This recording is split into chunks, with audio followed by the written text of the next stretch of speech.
ॐ सहनाववतु सहनौ भुनक्तु सह वीर्यं करवावहै तेजस्विनावधीतमस्तु मा विद्विषावहै।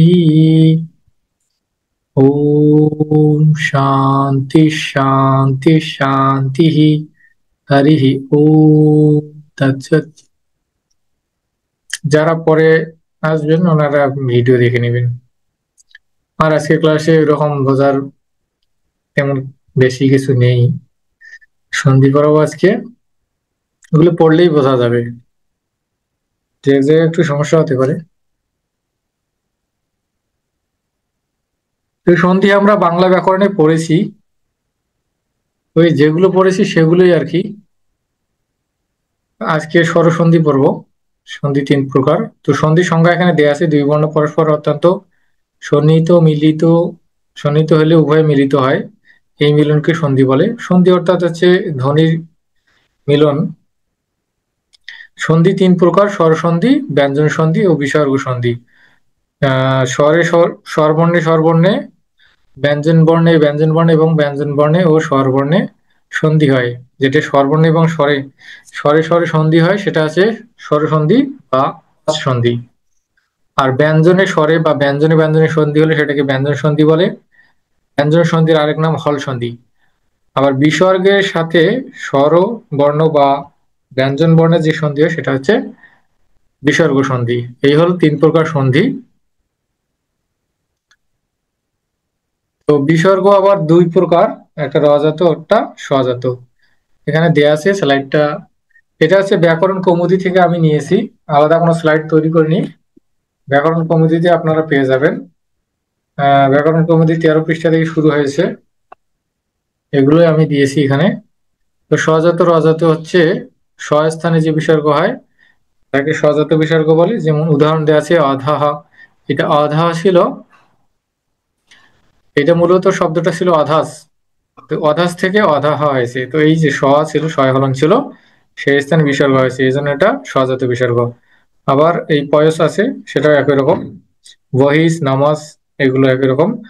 আবার হচ্ছে রজাত বিসর্গ, যেখানে র হলনের স্থানে বিসর্গ হয় সেটা হচ্ছে রজাত বিসর্গ। যেমন প্রাতর, এই শব্দটা থেকে প্রাতাহা হয়েছে। আবার অন্তর, এটা থেকে অন্তাহা হয়েছে। পুনর থেকে পুনঃ হয়েছে। এই যে এখানে র হলনের স্থানে বিসর্গ আছে, এগুলো হচ্ছে রজাতি বিসর্গ।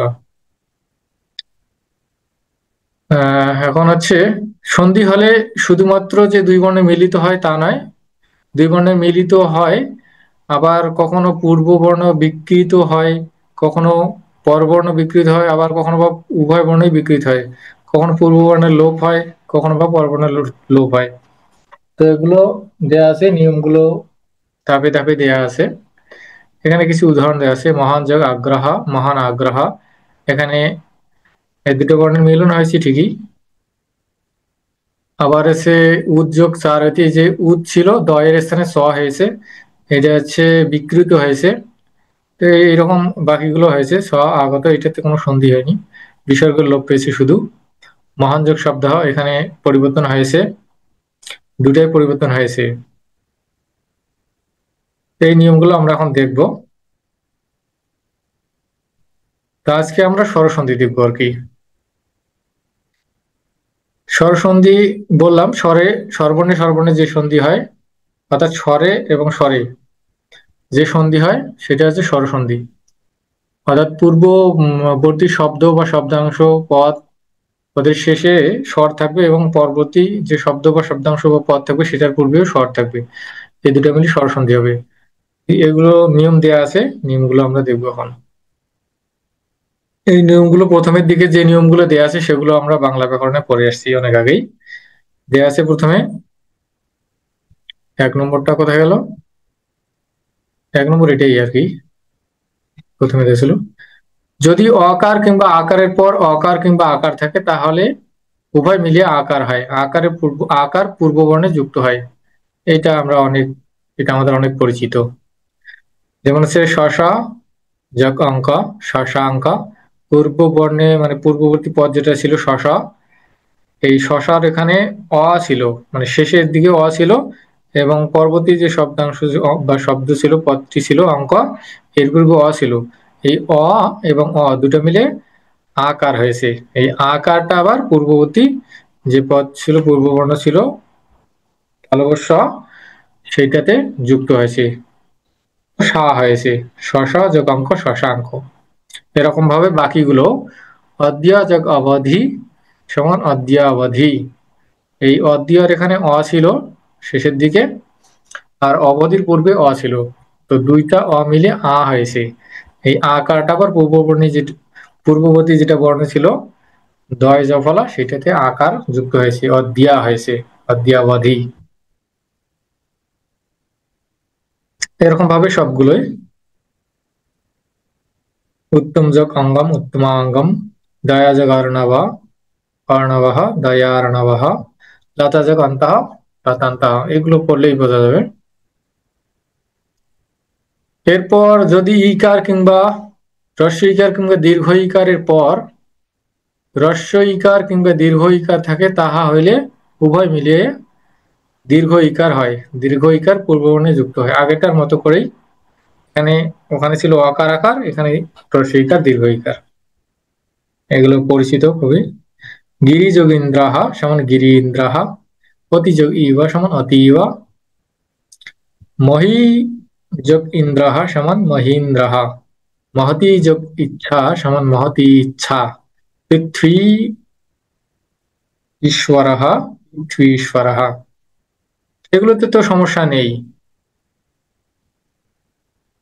এরপরটাও ওই একই রকম ভাবে, যদি হ্রস্ব উকার কিংবা দীর্ঘ উকারের পর হ্রস্ব উকার কিংবা দীর্ঘ উকার থাকে, তাহলে উভয় মিলে দীর্ঘ উকার হয়, দীর্ঘ উকার হয়।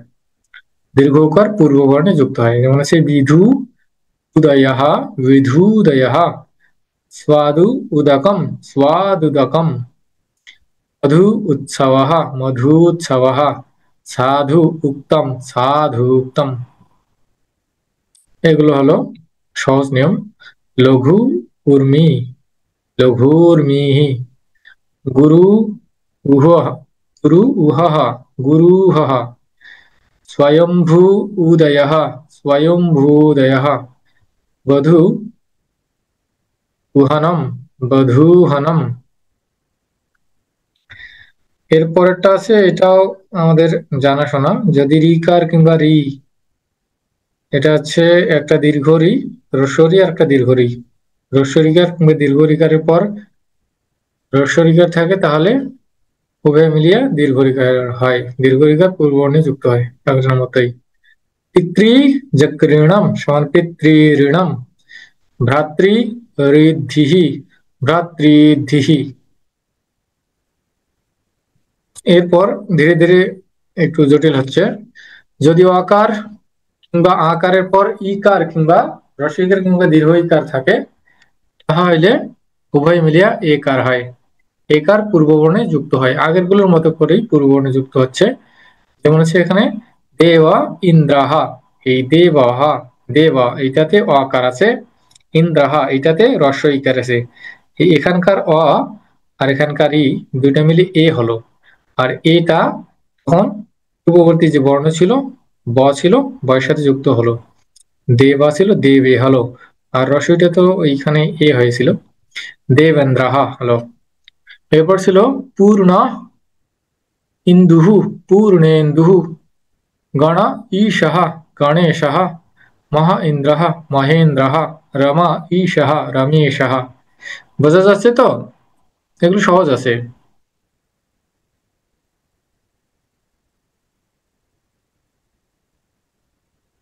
এর পরেরটাও একই রকম। যদি অকার কিংবা আকারের পর উকার রসউ কিংবা দীর্ঘ উ থাকে, তাহলে উভয় মিলিয়া ওকার হয়, ওকার পূর্ববর্ণে যুক্ত হয়। যেমন নীল উৎপলম নীল উৎপলম, এখানে নীলের শেষে অ ছিল, অকার ছিল, এবং উৎপলম এই শব্দের পূর্বে হ্রস্ব উ ছিল। এই লয়ের অ এবং উৎপলের উ দুটা মিলে ও করা হয়েছে। এই ও কার, ওটা আবার লয়ের সাথে যুক্ত হয়ে নীল হয়েছে, নীলোৎপলম, তখন হলো নীলোৎপলম।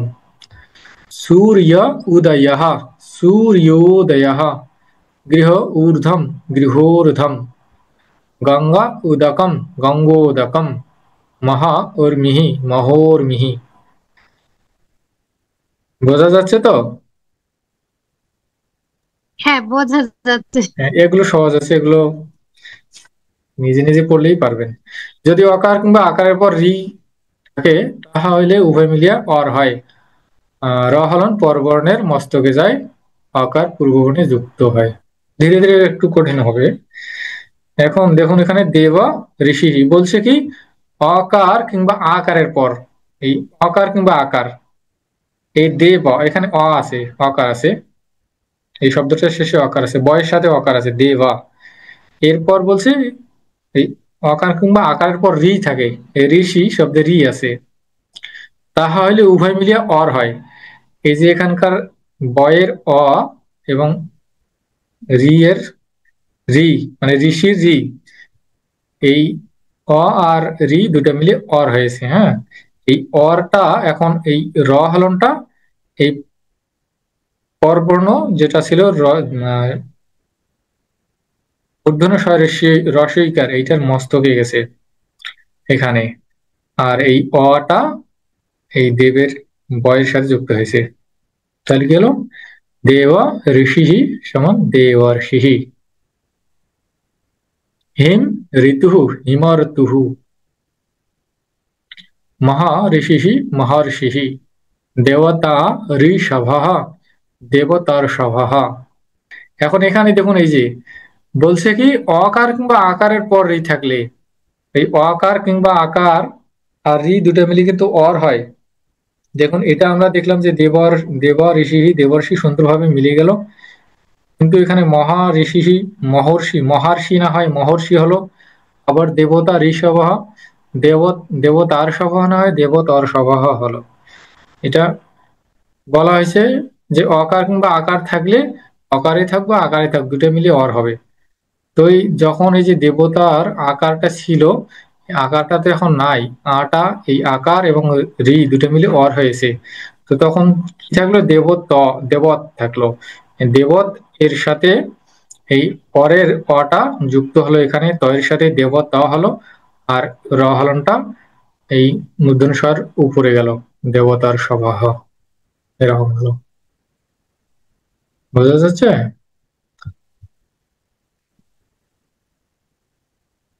এরপর কি বলছে? যদি অকার কিংবা আকারের পর একার কিংবা ঐকার থাকে তাহলে উভয় মিলিয়ে ঐকার হয়, ঐকার পূর্ববর্ণে যুক্ত হয়। এটা সহজ আছে। বলছে যে অকার কিংবা আকার থাকলে পূর্ববর্ণে এবং পরবর্ণে যদি ঐকার থাকে, এ কিংবা ওই থাকে তাহলে দুটা মিলে ঐকার হয়। আগের নিয়মগুলোর মতোই অদ্বিতীয় জায়গায় এবা, অদ্বিয়া, মাতা যোগ ঐক্যম মতৈক্যম, তথা যোগ এতৎ তথৈতৎ, একাজক একম একাইকম, মহাজগ ঐরাবত ঐরাবতঃ, মহৈরাবতঃ। এখানে বলছে যে পূর্ববর্তী মানে বর্ণে যদি থাকে অ কিংবা আ, মানে এখানে আ আছে মহা, আর পরবর্তী পরবর্তী শব্দের শুরুতে যদি এ কিংবা ওই থাকে, যেমন এখানে এ আছে আর এখানে ওই আছে, তো দুইটা মিলে ঐকার হয়। তো ঐকারটা আবার পূর্ববর্তী বর্ণে যায়, এই হয় এখানে যায়। এই আকার এবং ওই দুইটা মিলে ওই হলো, ঐকার হলো, ঐকারটা হয় এখানে যাবে, মহৈ রাবতাহ, মহৈ রাবতাহ, এরকম ভাবে। যদি অকার কিংবা আকারের পর ও কিংবা ও থাকে তাহা হইলে উভয় মিলিয়ে ঔকার হয়, ঔকার পূর্ববর্ণে যুক্ত হয়। এটাও আগের গুলোর মতোই, যেমন হচ্ছে জালা ও ঘাহা, জালৌ ঘাহা, এখানে অ ছিল এখানে ও ছিল, দুটা মিলে ঔকার, ঔকারটা লয়ের সাথে যুক্ত হয়েছে জালাউ, আর এখানে ঘাহা, জালৌ ঘাহা। চিত্ত ঔদার্ষ্যম, চিত্ত ঔদার্যম, চিত্তৌদার্যম, গত উৎসু উৎসুক্যম, গতৌৎসিক গতৌৎসুক্যম, সদা ওদনম সদৌদনম। এগুলো সোজা আছে। এরপর বলছে যে হ্রস্বই দীর্ঘই ভিন্ন স্বরবর্ণ পরে থাকলে হ্রস্বই বা দীর্ঘই স্থানে ইয়া হয়, অর্থাৎ ইয়া জফলা। ইয়া পূর্ব বর্ণে যুক্ত হয় এবং পরের স্বর ইয়া আকারে যুক্ত হয়। যেটা দেখুন এখানে বলছে, রস্বই দীর্ঘই ভিন্ন স্বরবর্ণ পরে থাকলে রস্বই কিংবা দীর্ঘ স্থানে ইয়া হয়। বলছে যে মানে পরের যে শব্দটা থাকবে, শব্দাংশ থাকবে, সেইখানে যদি শুরুতে রস্বই কিংবা দীর্ঘই ভিন্ন অন্য কোনো স্বরবর্ণ থাকে, এটা অ আছে, ঠিক আছে, আ আছে, রস্যও আছে, কিন্তু রস্যই আর দীর্ঘই নেই, এই দুটো বাদ দিয়ে যদি অন্য কিছু থাকে, অন্য স্বরবর্ণ থাকে, তাহলে কি হবে? এই অ এর স্থানে না, এইখানে মানে প্রথমের যে শব্দ বা শব্দাংশটা থাকবে সেটাতে দীর্ঘই, রস্যই কিংবা দীর্ঘই থাকবে, কিন্তু পরবর্তীটাতে রস্যই কিংবা দীর্ঘই থাকবে না, অন্য স্বরবর্ণ থাকবে। তো সেই রকম হলে কি হবে?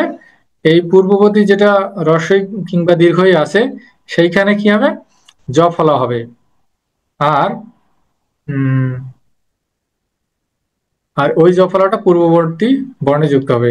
যেমন আছে ইয়াদি, ইয়াত ই, ই আছে, এই ইয়াটা মানে রস্যইটা জ ফলা হলো, এই জ ফলাটা পূর্ববর্তী বর্ণ দ এর সাথে যুক্ত হলো, ইয়াদ্দা। আর অটা তো ছিলই, ইয়াদ্যাপি, ইয়াদ্যাপি হলো। আবার এখানে আছে প্রতি অবাইয়া, অবাইয়াহা, এই যে এখানে রস্যই আছে, আর পরবর্তী যে শব্দটা ছিল রস্যই কিংবা দীর্ঘই ভিন্ন অন্য স্বর অ আছে, অ আছে। তো এরকম হলে কি হবে? এই প্রত ই, ই এর স্থানে জ ফলা হলো, এই জ ফলাটা ত এর সাথে যুক্ত হলো, প্রত্যয়াওয়ায়াহা, প্রত্যয়াওয়ায়াহা। এই অ আর অ এরপর মানে এইটা হওয়ার পর যখন এটা কিন্তু জ ফলাটা কিন্তু হলন ছিল, হ্যাঁ, ইয়াত ইয়া, এই হলন থাকার কারণে এই পরবর্তী যে অটা ছিল ওইটা যুক্ত হয়ে অকার হয়েছে, প্রত্যয় হয়েছে। না হলে যদি প্রথমে যদি প্রত্যয় হতো, আবার এই অকার এবং অকার দুইটা মিলে আকার হয়ে যেত, প্রত্যয়, মানে আগের গুলোতে যেটা আমরা দেখলাম। বোঝা গেল?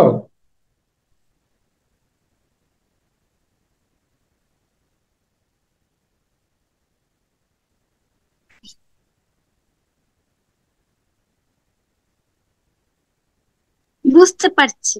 আচ্ছা, এগুলো দেখে নেবেন, এগুলো সবগুলো একই রকম, সোজা আছে, সহজ আর কি। হ্রস্ব ও দীর্ঘ ও ভিন্ন স্বরবর্ণ পরে থাকিলে হ্রস্ব উকার স্থানে এবং দীর্ঘ উকার স্থানে ব হয় এবং পূর্ব ব, ব হলন পূর্ব বর্ণে যুক্ত হয় এবং পরের স্বর ব আকারে যুক্ত হয়। এখন এইটা দেখুন একটু, হ্রস্ব ও দীর্ঘ ও ভিন্ন স্বরবর্ণ পরে থাকলে আগেটার মতো করেই বলছে যে প্রথমটাতে প্রথম শব্দ বা শব্দাংশের শেষে অর্থাৎ পূর্ববর্তী বর্ণে হ্রস্ব উকার কিংবা দীর্ঘ উকার থাকবে, কিন্তু পরবর্তী বর্ণের শুরুতে হ্রস্ব উকার কিংবা দীর্ঘ উকার থাকবে না, অন্য স্বর থাকবে। তাহলে কি হবে? তাহলে আহ হ্রস্ব উকার কিংবা দীর্ঘ উকারের স্থানে আহ ব হলন হবে, আর ওই ব হলনটা পূর্ববর্তী বর্ণে যুক্ত হবে। যখন এখানে কি আছে, যেমন অনু অয়হা, এখানে হ্রস্ব উ আছে, এখানে আছে অ আছে, মানে আলাদা আছে, হ্রস্ব উকার বা দীর্ঘ উকার বাদে অন্য স্বর আছে, হ্রস্ব উ। তাহলে কি হবে? এই হ্রস্ব উকার যে ছিল এইটার স্থানে ব হলন হবে, এই ব হলনটা এই পূর্ববর্তী বর্ণ নয়ের সাথে যুক্ত হবে। হ্যাঁ, এখন এই ব হলন আছে, এটা একা উচ্চারিত হতে পারে না, এই বয় হলন এবং অ দুটা মিলে পূর্ণ ব হয়েছে। তাহলে কি হলো? অন ওয়ায়াহা, অন ওয়ায়াহা। একই রকম ভাবে বাকিগুলো সু আগতম, এই তখন কি হলো?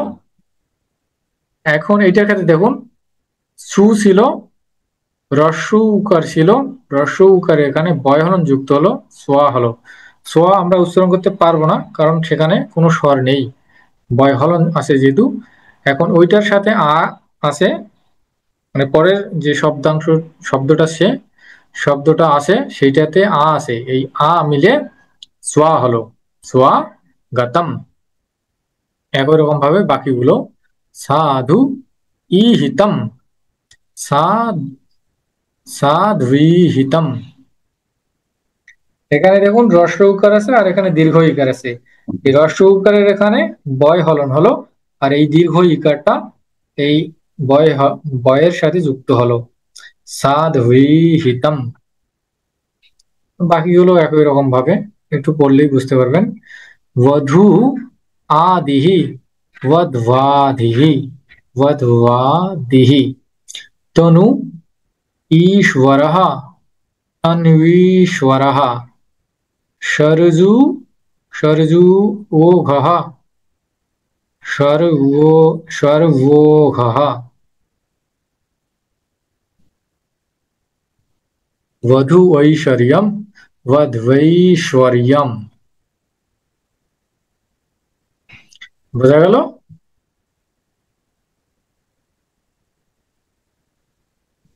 এগুলো রিডিং করার মতো করেই তাড়াতাড়ি, এই জন্য দ্রুত পড়ে যাচ্ছি, কোথাও বুঝতে না পারলে বলবেন। এরপর বলছে রি ভিন্ন স্বরবর্ণ পরে থাকলে রিকার স্থানে র হলন হয়। র হলন পূর্ব বর্ণে যুক্ত হয় আর পরের স্বর রকারে যুক্ত হয়। বা আগেরটার মতো করেই পিতৃ অনুমতিহি। বলছে রি প্রথমে রিকার থাকবে, পরবর্তী যেটা শব্দ থাকবে সেটাতে রি থাকবে না, অন্য স্বর থাকবে। তাহলে কি হবে?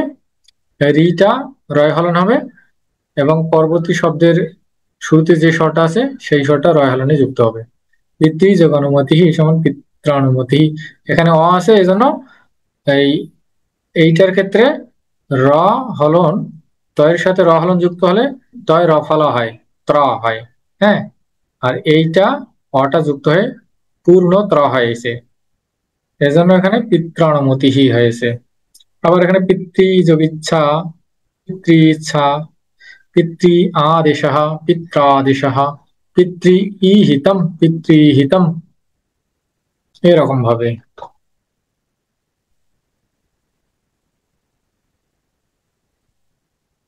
এরপর কি বলছে? স্বরবর্ণ পরে থাকলে পদমধ্যস্থিত এই কারের স্থানে অয়া হয়, অকার পূর্ববর্ণে যুক্ত হয় এবং পরের স্বর ইয়া কারে যুক্ত হয়। ওই আগের গুলোর মতো করেই হচ্ছে। বলছে স্বরবর্ণ যদি পরে থাকে পদমধ্যস্থিত এ কার স্থানে আয়া হয় আর অকার পূর্ব বর্ণে যুক্ত হয় এবং পরের স্বর ইয়া কারে যুক্ত হয়। তো এখানে বলছে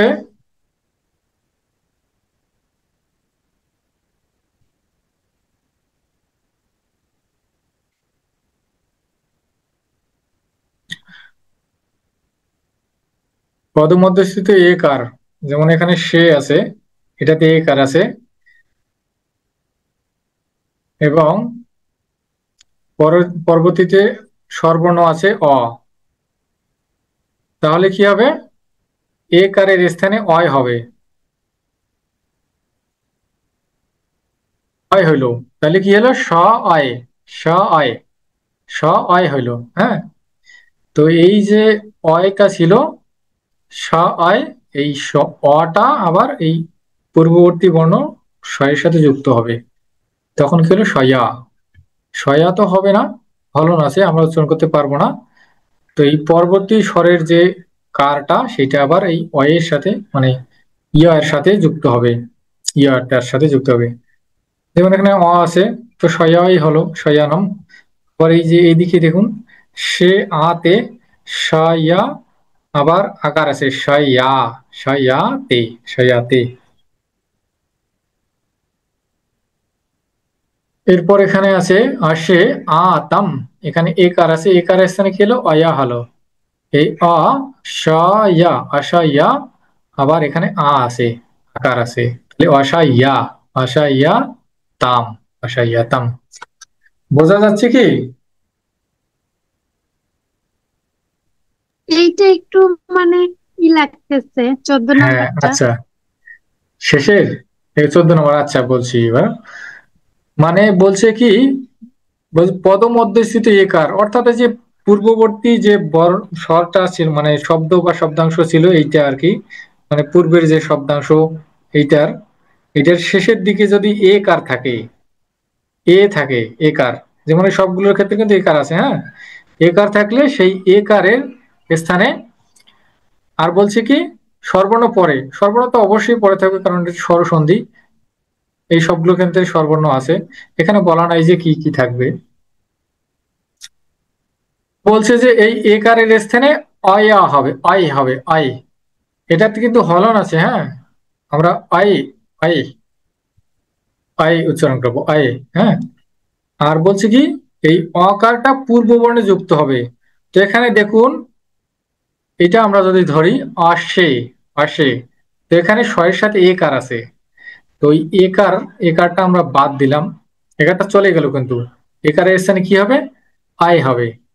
তো আমরা যদি এ কারটা বাদ দিই এখানে, তখন কি হবে, এটা হবে আস, আস হবে, অ তালবস্যয় হলন, আস হবে, তার সাথে যুক্ত হবে আয়। তো বলছে কি এই অকারটা পূর্ব বর্ণে যুক্ত হবে, পূর্ব বর্ণ ছিল শয় হলন, শয় হলনে যদি অকার যুক্ত হয় তখন কি হবে, আশা, আশা হবে। আর কি থাকলো, মানে ইয়ায় হলন, আয়, হ্যাঁ। আর ইয়াই হলনের সাথে কি যুক্ত হবে, এই পরের স্বরের, পরের স্বর, পরের যেটা স্বর আকার, এখানে আ আছে, আ অর্থাৎ আকার, এই আকারটা ওই এখানে যেটা ইয়া ছিল, ইয়ার সাথে যুক্ত হবে, তখন কি হলো, ইয়া হলো, অ স ইয়া, অ স ইয়া, অ স ইয়া তাম, অ স ইয়া তাম। বাকিগুলোর ক্ষেত্রে একই রকম, এইটা কি বুঝলেন, এইটা বুঝলে বাকিগুলো বুঝতে হ্যাঁ, পারবেন। বুঝতে পেরেছি, এটা এমনি বুঝতে পেরেছি, কিন্তু আর কি একটু কঠিন ছিল, বুঝতে পেরেছি। হ্যাঁ, বাকি এটা বুঝলে বাকিগুলো বুঝতে পারবেন। যেমন এখানে যে অতি আছে, এই এ কারের স্থানে আয়া হলো জায়া, আর জায়া, আর এখানে অ ছিল, ওই ইয়ার সাথে যুক্ত হয়েছে জায়াতি, সায়াতে, বাকিগুলো একই রকম।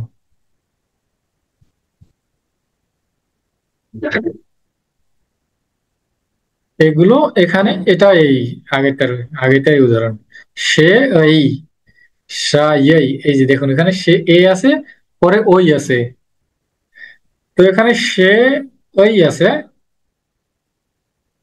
এইটা হলো সায়া, সাই, তার সাথে ওই কারটা যুক্ত হলো সায়াই, আসে ইষ্টা, আশাই ইষ্টা। দেখুন এখানে রস্বইকার আছে, যেহেতু ইয়ার সাথে রস্বইকার যুক্ত হলো, আশাই ইষ্টা।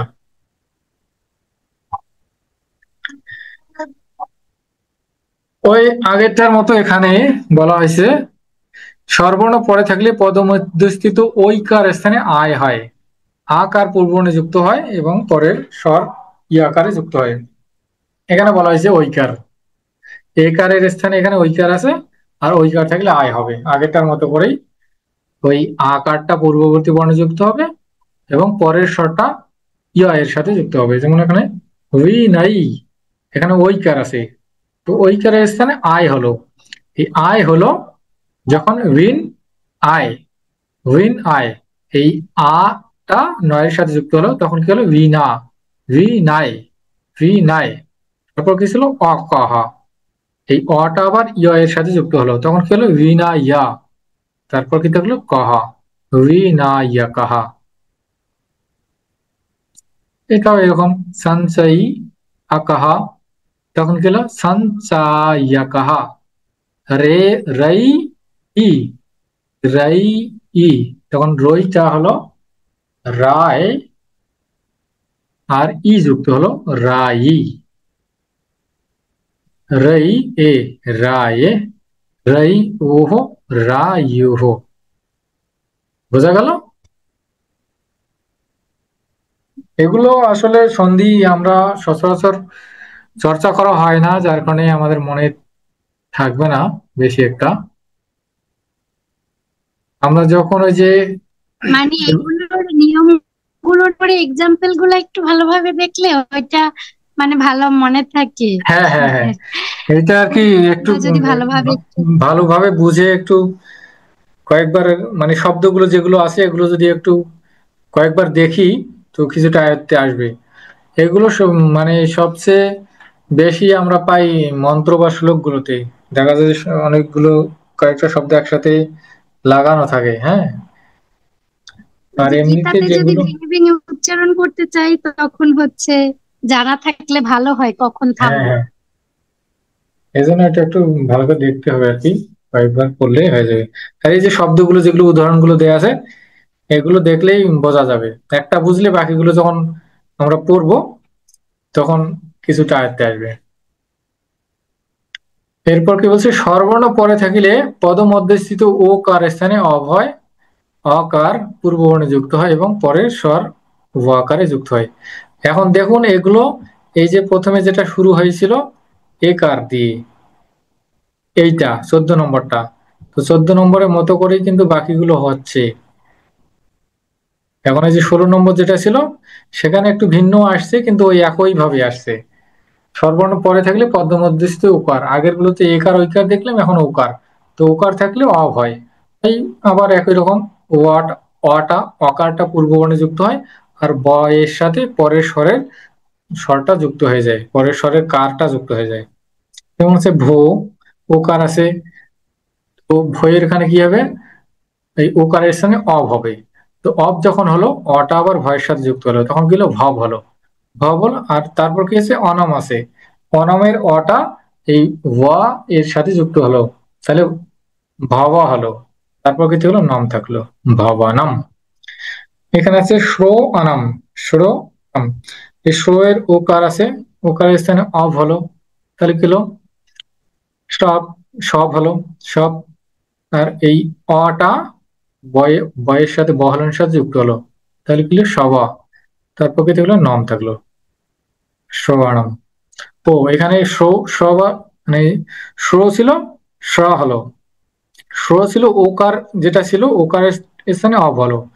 তো বাকি ক্ষেত্রে গেলে ওকার যদি চলে যায়, কি থাকে বাকি, শয় র ফলা থাকে।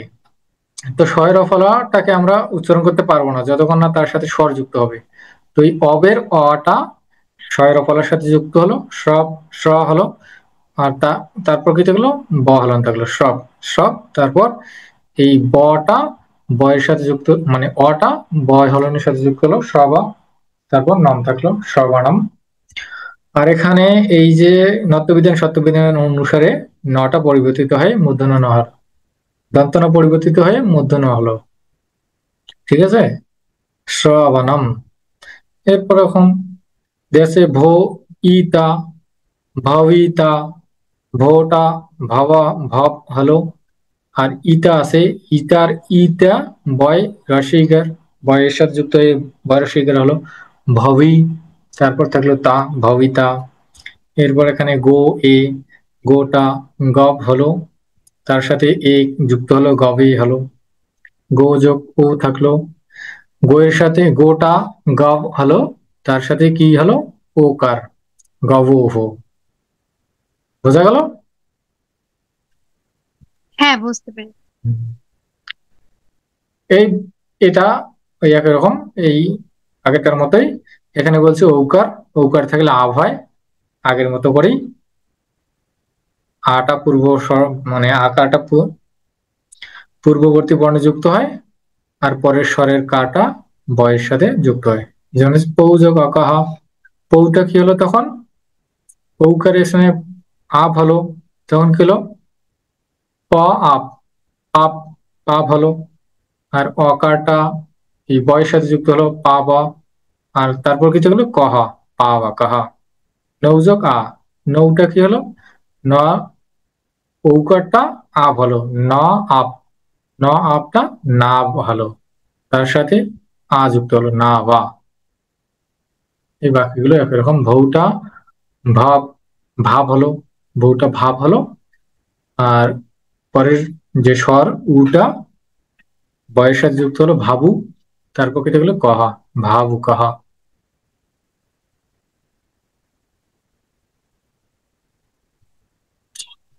এরপর কি আছে, পদের অন্তঃস্থিত এ কার কিংবা ও কারের পর যে অ থাকে তাহার লোপ হয়, লোপ হইলে অকারের যে চিহ্ন থাকে তাহাকে লুপ্ত অকার বা অবগ্রহ বলে।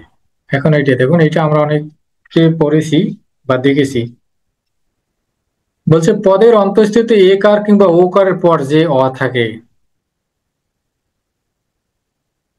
এই যে পদের অন্তঃস্থিত বলতে পূর্ববর্তী যে শব্দাংশ সেইটার শেষে যেটা একার আছে ওইটাই আর কি। এইটার পরে যদি অকার থাকে, এখন দেখুন কবে তারপর অ আছে,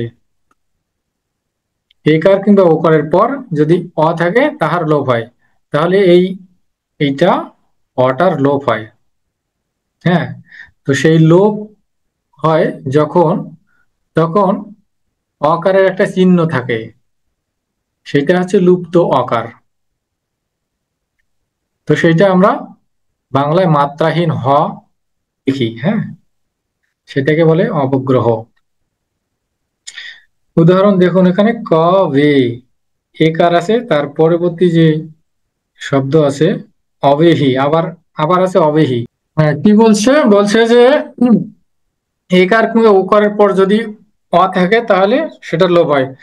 যেমন এখানে বলছে কবে একার আছে, তারপরে কি আছে অবেহি, এখানে অ আছে।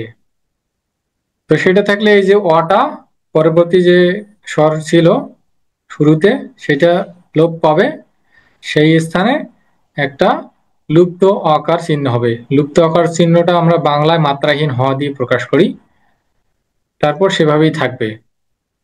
যেমন এখানে এই দেখুন, কবে অবেহি সমান কবে বেহি। আর এই যে এটা অবগ্রহটা, এই অবগ্রহটাতে কি হবে, পূর্ববর্তী যে স্বরটা থাকবে সেই স্বরটা এখানে যুক্ত হবে।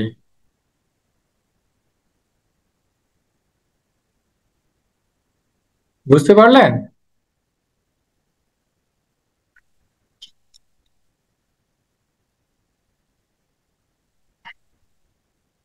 অবগ্রহটাতে কি হবে, পূর্ববর্তী যে মানে অবগ্রহ চিহ্নের পূর্বে যে স্বরটা থাকবে সেই স্বরটাই এখানে একমাত্রা যুক্ত করতে হবে। যেমন এখানে কবে অবেহি সমান কবে বেহি, এরপর আছে প্রভো অনুগৃহাণ, তখন কি হবে প্রভো অনুগৃহাণ।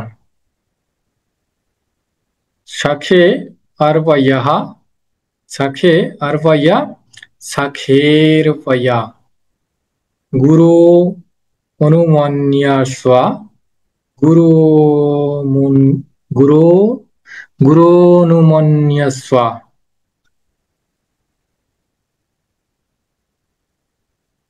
বুঝতে পারলেন এখানে? পেরেছি, ওই যে অটা হবে না, অ এর পরিবর্তে আমরা স্বরটা দীর্ঘ করব, হ্যাঁ, আগের স্বরটা স্বরটা দীর্ঘ বলতে এখানে আর একটা যুক্ত হবে। এইটা লুপ্ত যেমন এখানে হ্যাঁ লুপ্ত, এটা অপগ্রহ। এখানে কিন্তু দ্বিমাত্রার একটা স্বর আছে, একারটা আছে দীর্ঘ স্বর। হ্যাঁ, কবে, এখন এইটা অবগ্রহ থাকার কারণে আর একটা যুক্ত হবে, তিন মাত্রার তখন হয়ে যাবে, একারটা তিন মাত্রা আছে কবে হি, এরকম। যেখানে মানে এখানে উকার আছে উকারটা হবে, যদি রস্বইকার থাকতো রস্বইকার দীর্ঘ হতো, এরকম আর কি।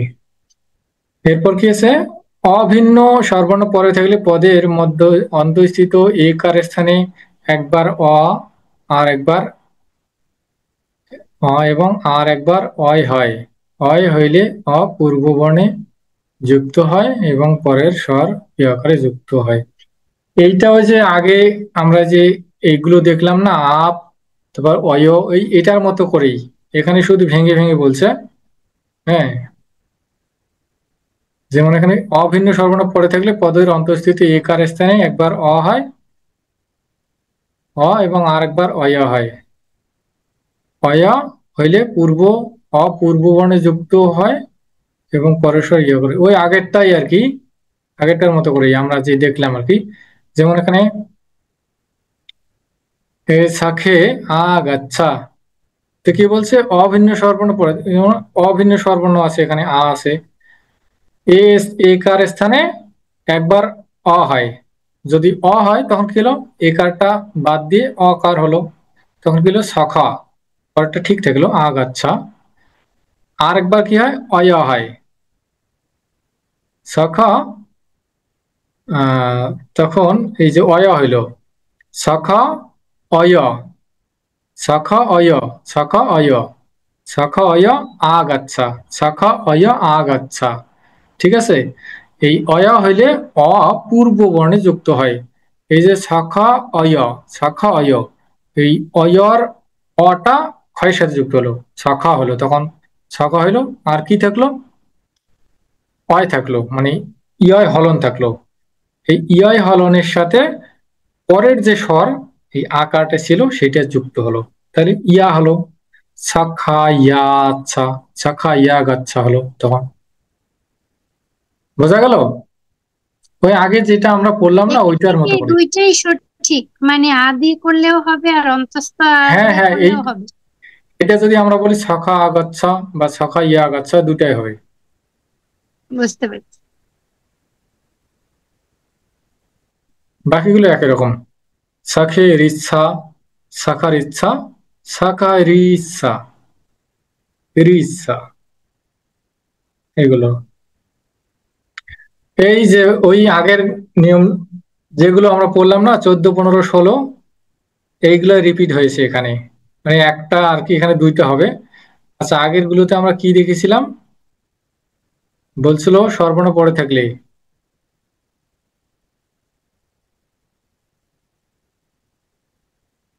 আচ্ছা, এইগুলোর ক্ষেত্রে বলছে সর্বর্ণ পড়ে থাকলে, হ্যাঁ। আর এইগুলোর পরে যেটা আমরা পড়তেছি সেটার ক্ষেত্রে কি বলছে? সেটার ক্ষেত্রে সর্বর্ণ তো থাকবে অবশ্যই, কিন্তু এখানে অ থাকবে না। অ ছাড়া যদি অন্য সর্বর্ণ থাকলে তাহলে দুইটা হতে পারে। আর যদি অ থাকে, হ্যাঁ, অ থাকে বা যে কোনো স্বর থাকে, তাহলে ওই আগেরটা আমরা করতে পারি এইটা, এই পরের নিয়মটা করতে পারবো এইটা, সখা ইয়া গাচ্ছা। আর যদি অ ছাড়া অন্য স্বরবর্ণ থাকে তাহলে এইটাও করতে পারবো। বুঝতে পারলেন?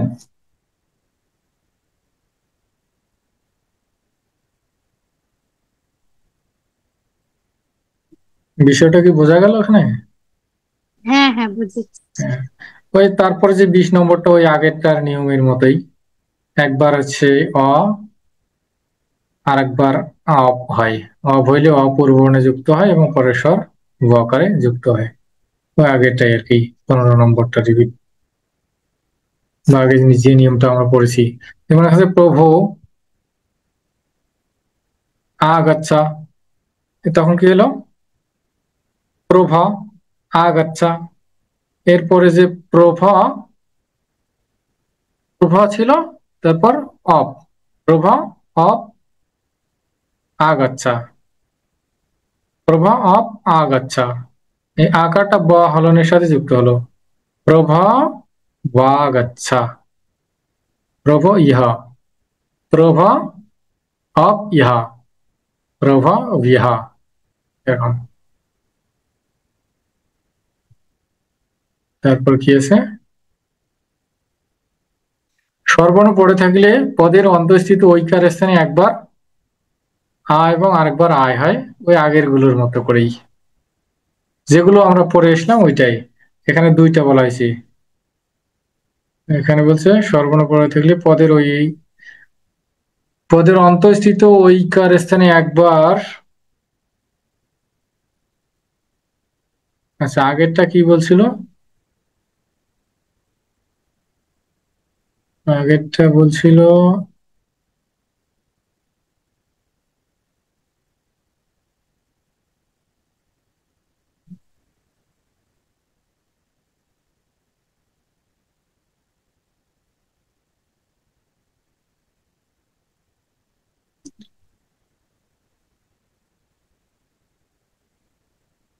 সর্বর্ণ পড়ে থাকলে পদের মধ্যে একার স্থানে অয় হয়, অকার পূর্ব যুক্ত হয় এবং পদের স্বর ইয়কারে যুক্ত হয়, পরের স্বর ইয়কারে যুক্ত হয়।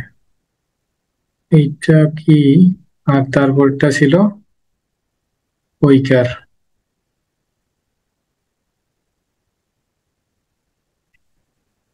সর্বর্ণ পড়ে থাকলে পদের মধ্যে ঐকার স্থানে আয় হয়।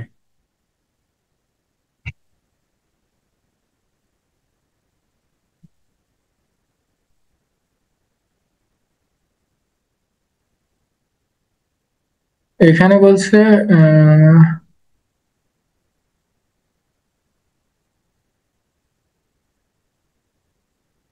19।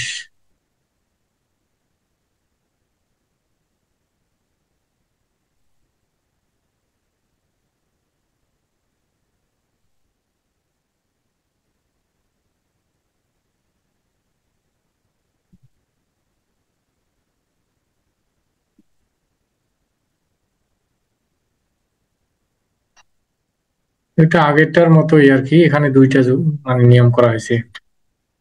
সর্বর্ণ পরে থাকিলে পদের অন্তঃস্থিত ঐকার স্থানে একবার আ হয় এবং আরেকবার আয় হয়। আয় হইলে আ পূর্ববর্ণে অন্য নিয়ম একবারে পড়লে তো মাথার উপর দিয়ে যাবে। না, একটু আপনারা মানে প্রথমের গুলো তো সহজ। প্রথমে যেগুলো আমরা দেখলাম অকার আকার দুইটা মিলে রস্ব উকার ঠিক আছে, এখন আস্তে আস্তে কঠিনের দিকে যাওয়া হচ্ছে তো, হ্যাঁ, অনেক অনেক বেশি হয়ে যাচ্ছে তো এখন।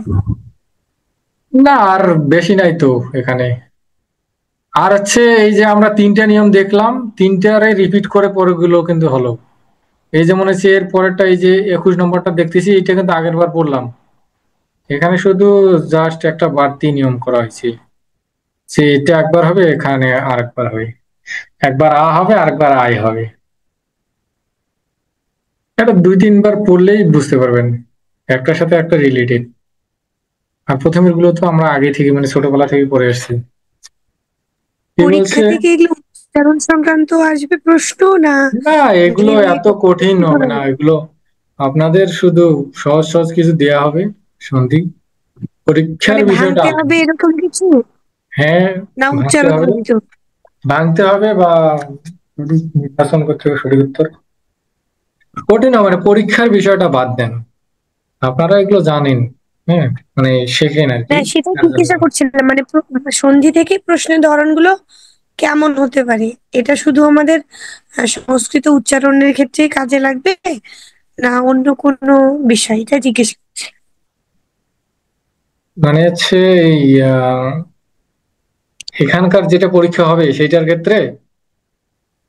না আসলে আমরা তো সংস্কৃত শেখার জন্যই এই কোর্সটাতে ভর্তি হয়েছি। হ্যাঁ, তো আমার প্রশ্নটা হচ্ছে, এটা ওই যে আমরা বিভিন্ন ধর্মীয় গ্রন্থ পড়ার সময় যে হ্যাঁ, সংস্কৃত গুলো পড়ি, সেক্ষেত্রে এই সন্ধির বিষয়টাতে হ্যাঁ, আমাদের সন্ধি অবশ্যই লাগবে। উচ্চারণগত যে, উচ্চারণ হ্যাঁ অবশ্যই লাগবে। উচ্চারণগত বিষয়টার জন্য এটা দরকার, সেটাই হ্যাঁ, জিজ্ঞাসা হ্যাঁ, করছিলাম। হ্যাঁ, ওটা তো অবশ্যই লাগবে, কারণ হচ্ছে মন্ত্রপাঠ শ্লোকগুলোতে সন্ধি প্রচুর ব্যবহার হয়েছে, যার হ্যাঁ, কারণে আমরা এটাই বুঝতে পারি জিজ্ঞাসা না। মানে জানার ছিল। ওগুলো যার কারণে আমরা বুঝতে পারি না যে এটা কি, কোন শব্দ থেকে আসছে, কি অর্থ হবে।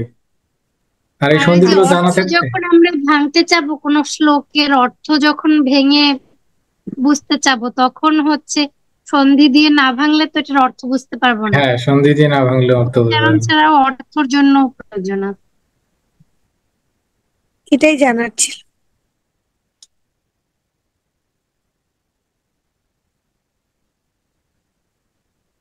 হ্যাঁ, এখানে দেখুন কি বলছে। একবার অ হয়, ঐকার স্থানে একবার আ হয়, আর একবার আয় হয়। এই ঐকারের স্থানে একবার আ হয়েছে, শ্রী এই ছিল শ্রী ইয়া, তারপর অর্থ শ্রী অর্থ। আরেকবার আয় হয়, আয় হলে আটা পূর্ববর্ণে যুক্ত হয়। আর পরের স্বরের মানে যেটা কার থাকে সেটা ইয়া এর সাথে যুক্ত হয়। শ্রী ইয়া ইয়ার্থ। শ্রী ইয়া অর্থ ছিল, তারপর কি হলো, আ হলো শ্রী ইয়া ইয়ার্থা। শ্রী ইয়া ইয়াই, শ্রী ইয়া ইয়াই অর্থা, শ্রী ইয়া ইয়াই অর্থা। তো যখন শ্রী ইয়া ইয়াই অর্থ হলো, তখন এই উম এই আটা এই এটার সাথে যুক্ত হলো শ্রী ইয়া, আর ইয়া এর সাথে পরের যে স্বরটা ছিল অকার, সেটা যুক্ত হলো, তখন কি হলো, ইয়া হলো। শ্রী ইয়া ইয়ার্থহা।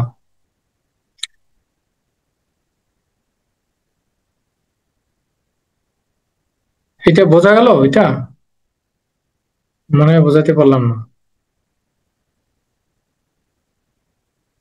আচ্ছা, এটা আপনারা একটু কম্পেয়ার করে দেখবেন। আগের যেটা ছিল এবং এই 21 নম্বরটা কি পার্থক্য আছে? একই রকমের দুটো। হ্যাঁ,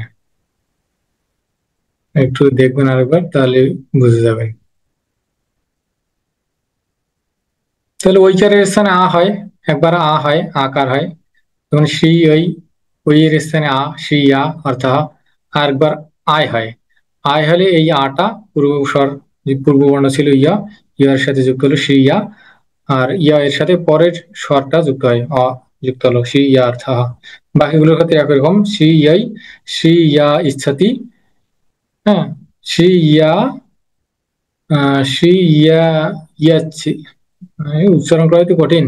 শ্রী ইয়া ইয়ে, শ্রী ইয়া ইয়াস, শ্রী ইয়া ইয়াইসতি,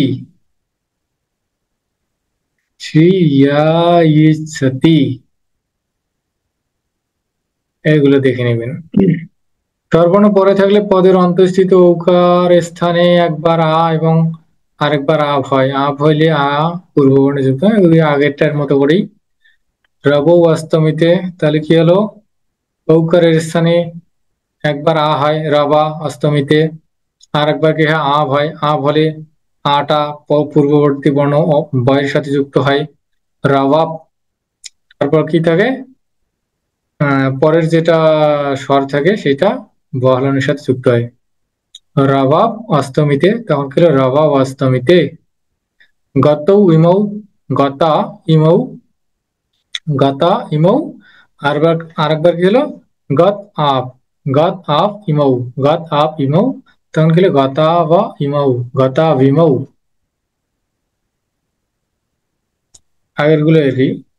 তারপর কি আছে, ধাতুর এ কিংবা ও পরে থাকলে উপসর্গের অকার ও আকারের লোপ হয়, একার ও ওকার উপসর্গে যুক্ত হয়।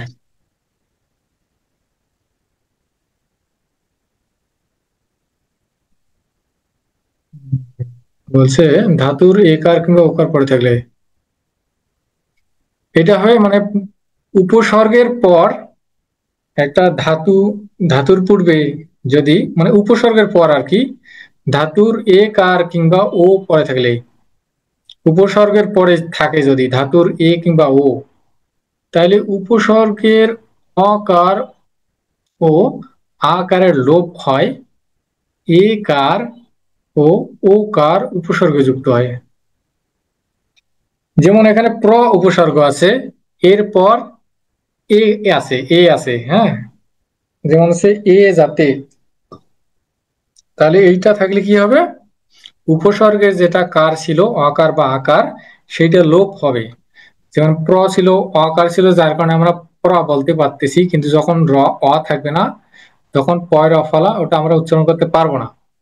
ঠিক আছে, ওইটা যখন লোপ হলো, তখন এই পরের যেটা এ কার কিংবা ও কার ছিল, সেইটা আবার এই উপসর্গের সাথে যুক্ত হবে, তখন কি হলো, প্রে হলো। তারপর এটা যদি চলে যায় তাহলে জতে থাকে, তাহলে প্রে জাতে হলো।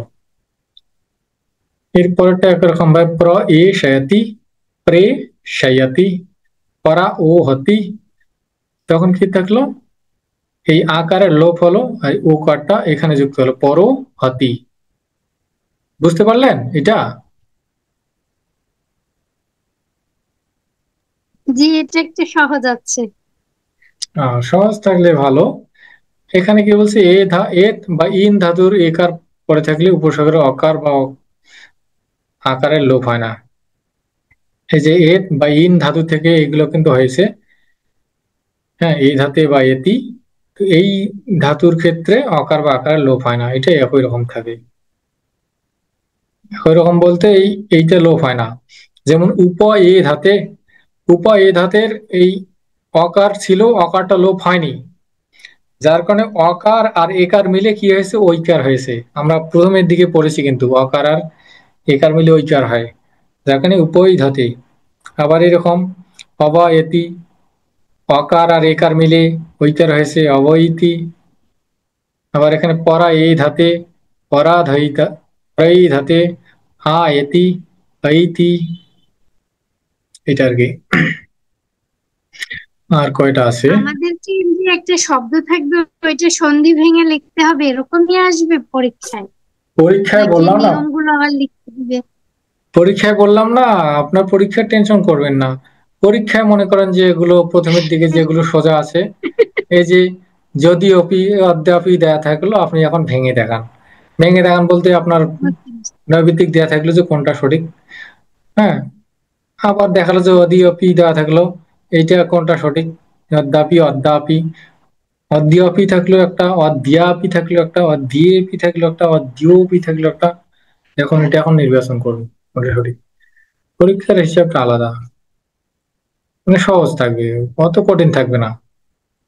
পরীক্ষার বিষয়ে টেনশন করার দরকার নেই, তবে এগুলো আপনাদেরকে জানার জন্য করতে হবে।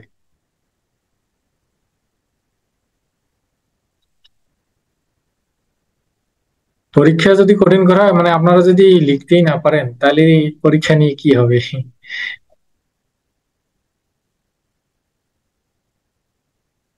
তারপর কি আছে, বেশি হয়ে যাচ্ছে মানে নাকি?